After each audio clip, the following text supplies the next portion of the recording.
Coach will open with a statement. Raise your hand, keep it up for me. We'll get some questions around to you. How's everybody today? Good coach. I miss you all. Great to see everybody. I think you all know and have pretty much got the update that, we signed 3 players today for letters of intent, and that brings to 27, the total number of guys that we signed, in this class, 24 early and 3 more right now. This is accumulation. I think this day is an accumulation of a lot of hard work by a lot of people. First of all, our assistant coaches do an outstanding job of going out early and evaluating players so that we identify the players that we really want to zero in on, that fit the criteria for what we're looking for from a character standpoint, from a size and speed standpoint, from a critical factor standpoint to play their position. And then, we team recruit here at Alabama, and I think we have an outstanding team, of people. Our administration, Dr. Bell, is very supportive. The faculty, the university community is very helpful in terms of, selling to these players what they need to know about their academic program and what their academic interest is and how they're going to develop careers off the field.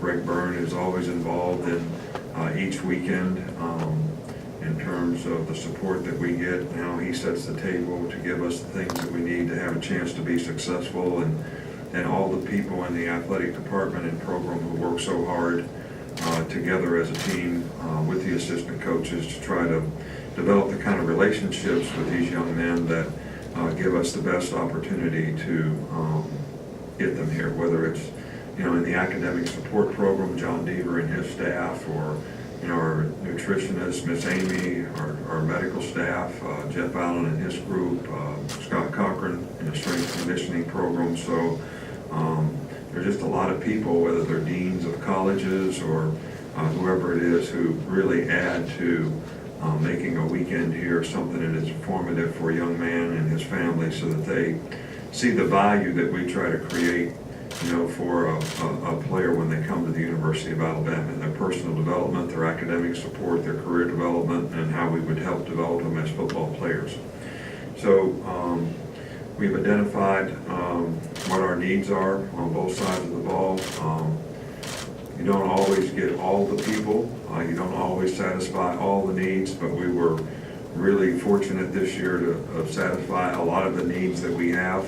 Having 15 early enrollees that are here right now is going to really be helpful to their development and to how they can contribute to our team next year. I think it's easier for those guys to get socially and academically sort of acclimated to the university because they don't have as much time commitment in football, and it certainly is, the learning curve for them is a lot better in terms of the time that they have to learn what they can do to try to contribute to the team next year. And I think it's also important that our fans, our alumni, the people who support the program, create the atmosphere and environment on game day that these young people see when they visit around here is really important, that players want to be a part of that kind of spirit, that kind of tradition, and I think our alumni, our fans, and our supporters certainly do an outstanding job of that.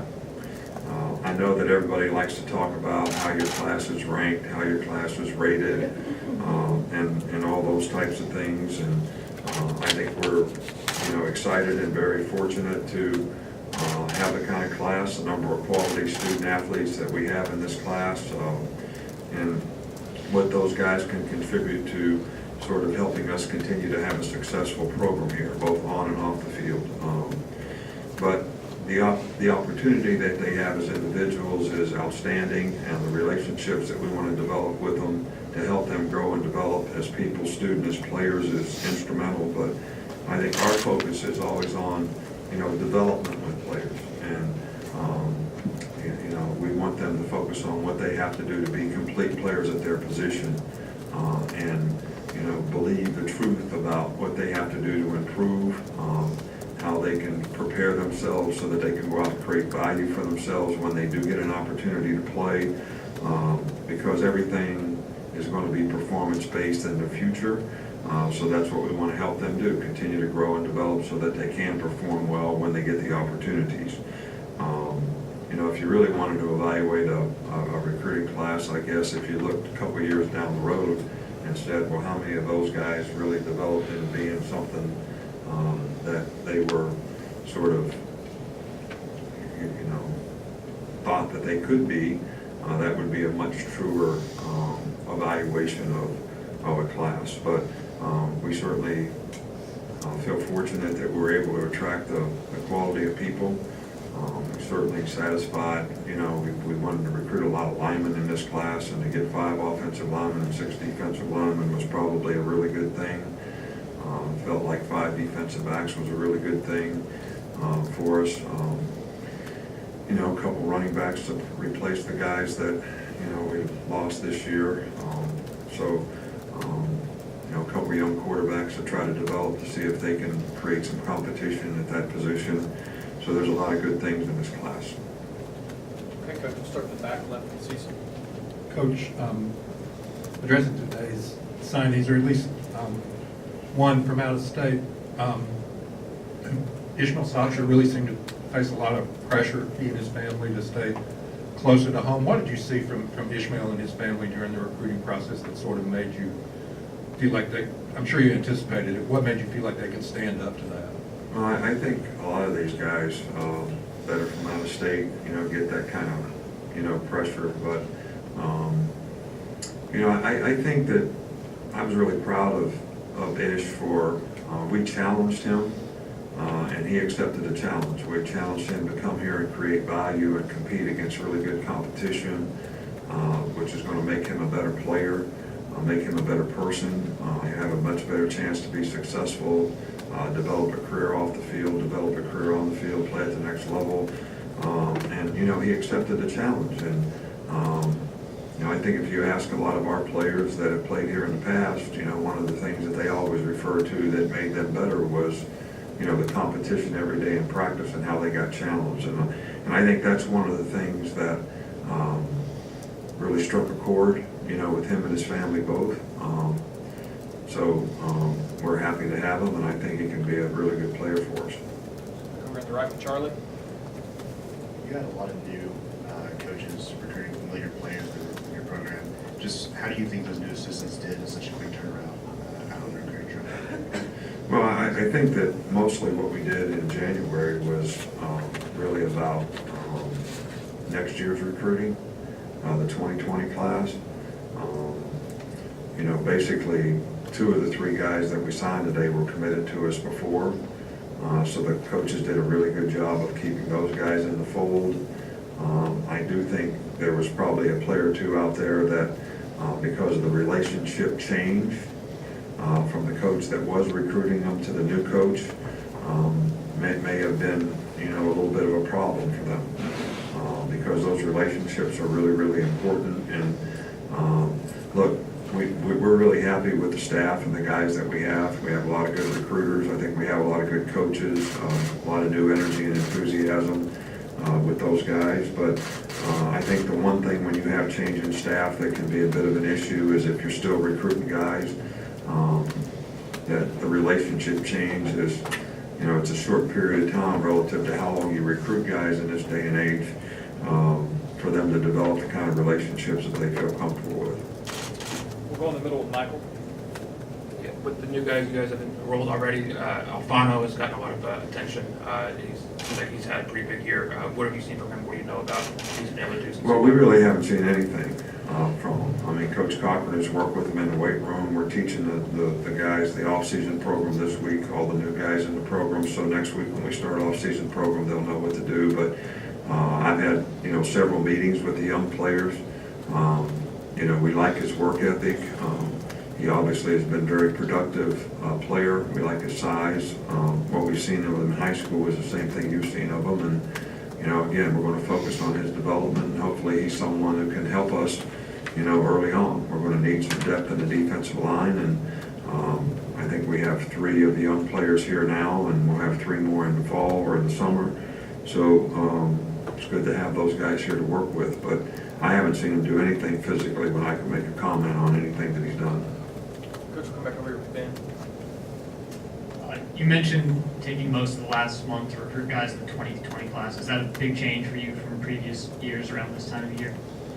Well, I don't think there's any question about it. I think that when, we made this early signing date, there was a lot of us that made the statement that this would become the signing date, the early signing date. And I think as you saw the number of players percentage-wise go up that signed early this year versus those that waited, I think that's sort of coming true. So that's changing the recruiting calendar in terms of how rapidly you have to recruit guys. It also changes the what do you do in January? If we're only recruiting a handful of guys, which we may have been recruiting 8 or 10 guys, to get 3 or 4 guys. You're spending most of your time going around looking at juniors, looking at next year's class. So this has become a little bit more like spring recruiting, even though you can't evaluate the players other than in the weight room if you see them lifting weights because they're not in spring practice at this time for the most part. But it has changed the dynamics of what you do in January. It's also changed the dynamic of what you do in December because now everything's sandwiched into a short period of time. You got more to do. You play in the SEC championship game, you lose 1/3 of the time you have to recruit in December, then you have 2 weeks where you can recruit, then you're getting ready for a game and it's signing date, and you're out there practicing the same day at signing date. So it's changed all those dynamics as well. Back on the left, Reiner. When taking stock of the offseason, did you look through it through the prism of what happened against Clemson, and and is there a danger of maybe taking too much stock from one result? Well, I don't think so. I mean, to me, we kind of have the Alabama factor around here that has always helped us be successful. That's having a team that plays with a lot of discipline. It's having a team that everybody sort of is responsible and accountable to do their job at a high level and a standard, and everybody puts the team first. All right, so that's the standard. And it's up to the individual players on the team to do that. And if I thought that we weren't doing that in 1 game or 10 games, I would address it with the players and make sure that everybody was on board, with those principles and values that's helped us be successful. So, and I don't think we played in that game like, with the Alabama factor. So everybody needs to understand that and respond to it. If you lose your humility, it's sort of creates I'm above doing things the way I need to do them to prepare for a game and go play in a game against good competition. And if I put my own agenda ahead of the team or winning, it's going to have some effect on my performance. So, if I think those things are existing in the program, I think that they need to be addressed. So, and they have been. 2 more, Coach Tony, and then Alex. You mentioned the weight room earlier today. Antonio Alfano said he had gained 17 pounds since he got here. Where do you see him play on the defensive line? Is he a guy that you'd like to move inside or stay on the end? Well, we recruited him as a defensive end, and that's all I know about him, like I said before.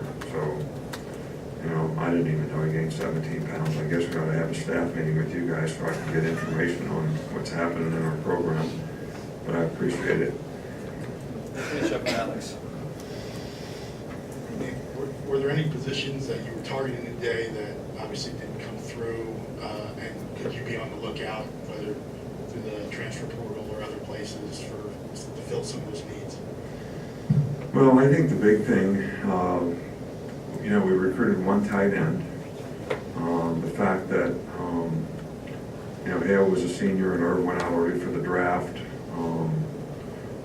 If we saw some opportunity to get a more seasoned player out there at that position, maybe that's something that we'd look at. I think that we're constantly going to have our eyes peeled for anybody that could help us have a better team. But I think when you're looking at these kind of guys, whether they're graduate transfers or whatever, you know, for their sake and for yours, they have to be able to come in and contribute. They need to go someplace where they can play, and we need for them to play. So we have to have a need for them, and they have to be the standard that we're looking for. But we're always going to have our eyes peeled for anybody that can help us improve our roster. Great, Coach, that's it, thank you. All right, well, thanks for everybody, I really appreciate it, and thanks to all the people out there that really helped us have a successful recruiting class. I mentioned a bunch of them, but there's a lot of people responsible for it, and we appreciate that more than you know, so thank you.